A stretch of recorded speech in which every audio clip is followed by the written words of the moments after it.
κάνεις καλά. Να μου στείλεις καμία φωτογραφία. Να μου στείλεις καμία φωτογραφία. Καλησπέρα σας.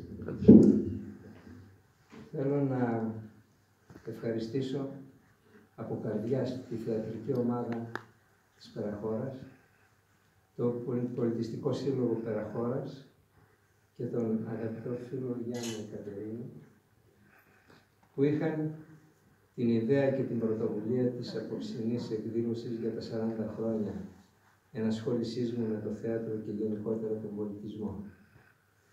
Επίσης θέλω να ευχαριστήσω όλους τους συνεργάτες μου και φίλους που μαζί χρόνια τώρα πασχίζουμε για την πραγματοποίηση των ονείρων μας, που είναι το ποιοτικό θέατρο. Όσο οι δυνάμεις μας το επιτρέψουν, ο πολιτισμός και ιδιαίτερα το θέατρο θα είναι η προτεραιότητά μας και το εφαλτήριο για έναν κόσμο καλύτερο και δημιουργικό. Σας ευχαριστώ.